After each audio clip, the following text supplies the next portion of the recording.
Batman Arkham Knight, through its violent superhero vigilantism gameplay, not only lets you be the capped crusader, but also challenges you to question the very fabric of justice and order in Gotham City. In this installment of the Arkham series, Batman faces a city overrun by scarecrows, toxins, and other criminals. As players navigate the open world, they grapple not only with foes like the Arkham Knight, but also with profound questions about ethics, morals, and the consequences of vigilantism in a city in perpetual crisis. Gotham, with its towering skyscrapers and Gothic architecture, has always been a symbol of urban decay. This game takes Gotham to new heights, or perhaps depths, as it mirrors societal struggles we see in our own world. Economic disparities, corruption, and the struggle between good and evil are vividly portrayed, highlighting the need for a hero like Batman. Scarecrow's fear toxin has turned Gotham into a chaotic battleground. Civilians evacuate, leaving behind a city ruled by gangs and criminals. The overwhelmed police force turns to Batman, placing him in an authoritarian position. Here, we see parallels with real-world issues like mass incarceration and the dehumanizing effects of a justice system under extreme pressure.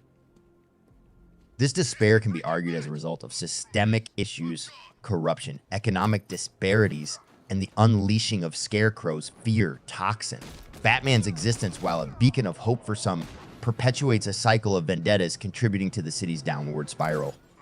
The mass evacuation leaves behind a population with alleged criminal ties. Batman's struggle against these individuals is intensified by the fear toxin, leading to a state of paranoia and justified violence. The game challenges Batman's moral compass, questioning the fine line between justice, vengeance, punishment, and his different uses of violence. While his intentions are to protect the innocent, questions arise about the ethics of his vigilantism and the unchecked power he wields. The game prompts players to ponder the complexities of maintaining order in the face of systemic failures as they embody Batman as an authoritarian figure. Despite the chaos, Gotham isn't in a state of anarchy. It's a city under the influence of criminal factions. This breakdown reflects real-world concerns about societal decay and the consequences of unchecked systemic issues. Batman embodies the panopticon concept, a hierarchical power structure where he surveils, judges, and enforces norms. The game's narrative and gameplay mirror Foucault's ideas, raising questions about continuous visibility, classification, and the normalization of punitive judgment. Arkham Knight can also be interpreted as an implicit social commentary on the complexities of justice, order, and morality. As you navigate Gotham's treacherous terrain, the player is reminded that every punch thrown and decision made reflects a deeper exploration of societal issues that resonate far beyond the virtual streets of Gotham. The Dark Knight Rises, but the questions he leaves in his wake are as enduring as the shadows he continuously battles. The Batman Arkham series was a game that had a lot of influence by its combat system, which became known as free flow combat. This series began with the release of Batman Arkham Asylum and introduced this combat system. This combat system consisted of one character fighting several enemies at the same time, and to do this, Batman would jump from one enemy to another while using his fists or weaponry, and would also have to dodge the enemy's attacks or counterattack. In Arkham Asylum, this was still very basic, but it was already objective. The player could only attack, counterattack, paralyze, and deliver a finisher, and only then would you unlock weapons like the Batarang.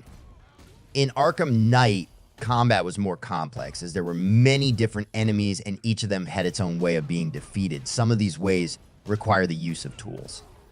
These fluid movements and attacks made the player feel even more like one of the most beloved superheroes. Initially, the games in the Batman Arkham series were supposed to be rhythm games inspired by classic fighting movies such as Jackie Chan, Yuen Biao, and Sammo Hung. But the idea of rhythm was dropped, and all that was left was the core of free flow combat. This mechanic, when perfected, really makes the game look like a scene taken from an action movie. The movements and their fluidity also help you understand from where this system was inspired. This system's commonplace in today's games, but at the time, it was something innovative that inspired other companies to replicate the same system for their games.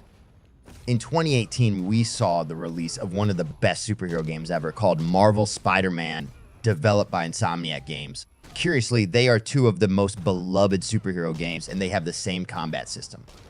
But Marvel Spider-Man wasn't the only one to adapt this combat. Games like Mad Max by Avalanche Studios, Middle-earth, A Shadow of Mordor by Monolith Productions, and Sleeping Dogs by Luxaflux were others that featured this combat.